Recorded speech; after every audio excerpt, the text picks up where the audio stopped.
हम दक्षिण भारत की बात करते हैं तो पहले मैं दक्षिण भारत के कुछ मुद्दों के बारे में उठाऊंगी।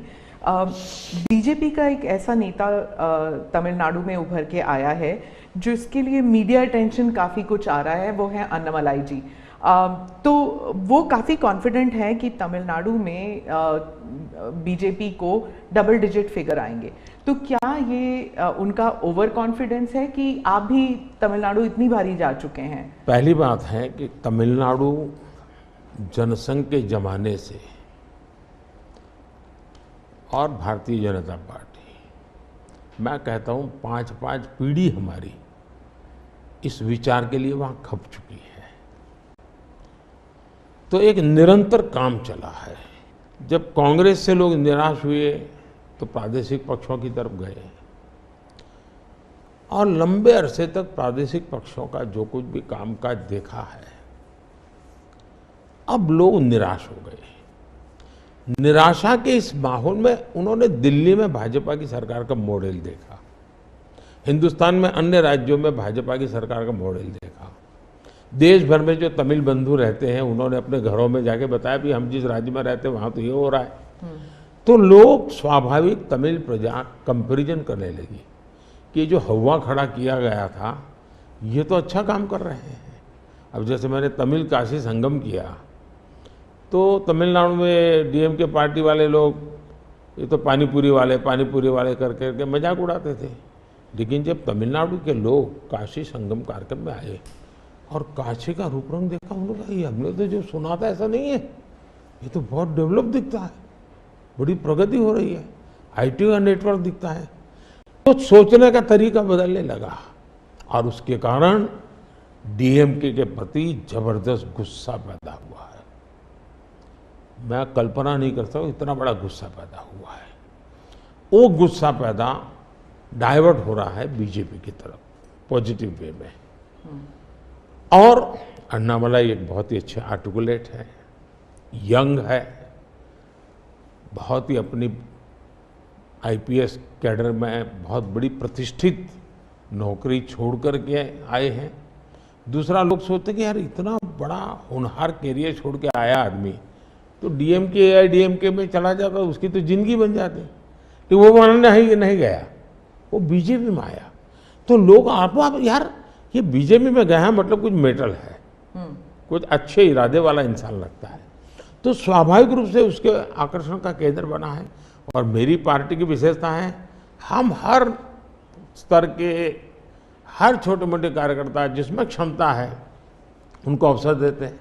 हमारा कोई परिवारवादी तो पार्टी है नहीं, परिवार से चलित पार्टी नहीं है, जिन पार्टियों में of the family, by the family and for the family होता है, और इसलिए हमारे यहाँ तो हर एक को अवसर मिलता है। फैमिली बेस्ड पॉलिटिक्स अगर हम बात करें तो तमिलनाडु में डीएमके ने कहा है कि उन्होंने काफ़ी बयान दिए हैं सनातन के खिलाफ, और वो तो काफ़ी अरसे से करते आए हैं, काफ़ी दशकों से उनका एंटी सनातन पोजीशन रहा है, लेकिन अब जो है वो लोग थोड़ा बहुत आक्रोश दिखने को मिल रहा है। तो आप क्या समझते हैं कि is it because of awareness कि लोग बीजेपी की तरफ मुड़ रहे हैं, या फिर सनातन के खिलाफ जो उनके स्टेटमेंट्स है वो बाकी राज्यों में भी ये फैल रहा है? अब मैं इस सवाल को जरा अलग तरीके से देखता हूं। सवाल हमें कांग्रेस को पूछना चाहिए। जो कांग्रेस जिसके साथ किसी जमाने में महात्मा गांधी का नाम जुड़ा हुआ था,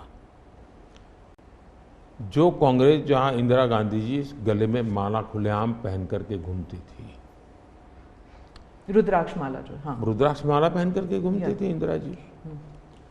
सवाल कांग्रेस को पूछना चाहिए कि तुम्हारी क्या मजबूरी है कि सनातन के खिलाफ इतना जहर उगलने वाले लोगों के साथ तुम क्यों बैठे हो भाई? क्या तुम्हारी राजनीति अधूरी रह जाएगी क्या?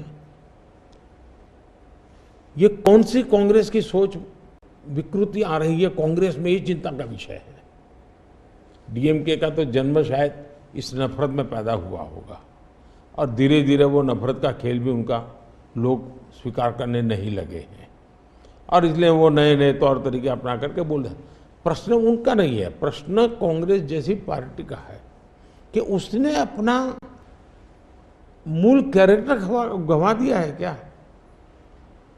जब संविधान सभा में जो लोग बैठे थे तो ज़्यादातर गांधीयन लोग थे, ज़्यादातर कांग्रेस की विचारधारा से जुड़े हुए लोग थे। और पहला संविधान बना, उसके हर पेज पर जो पेंटिंग है रामायण, वो सनातन की ही परंपरा से जुड़े हुए हैं। तो आपका संविधान बना, उस संविधान में सनातन का गौरव का हिस्सा था। और आज सनातन को इतनी भयंकर गालियां देने की हिम्मत हो और आप उनके साथ चुनाव की राजनीति करें, उनके साथ मंच साझा करें, मजबूरी कांग्रेस की ये देश के लिए चिंता का विषय है। और जो तमिलनाडु के मुख्यमंत्री और कुछ और दक्षिण के मंत्री हैं, मुख्यमंत्री हैं, वो कहते हैं कि जो दक्षिण है वो अलग इकाई है, उत्तर अलग इकाई है, दक्षिण भारत और उत्तर भारत, और बीजेपी जो है वो दक्षिण भारत में सेंध नहीं कर सकती। राहुल गांधी ने तो संसद में भी कहा था कि आप अगर पूर्व से देखें, बंगाल से देखें, उड़ीसा, आंध्र प्रदेश, तेलंगाना, तमिलनाडु, केरल तक जाएं, पूरे उस एरिया में बीजेपी सेंध नहीं कर पाएगी। दो अलग इकाई है क्या दक्षिण भारत और उत्तर भारत? पहली बात है, भारत बहुरत्ना वसुंधरा है। भारत विविधताओं से भरा हुआ देश है।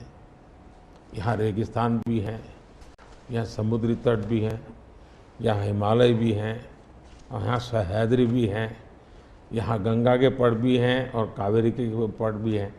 तो भारत को टुकड़ों में देखना ये भारत के प्रति नासमझी का परिणाम है।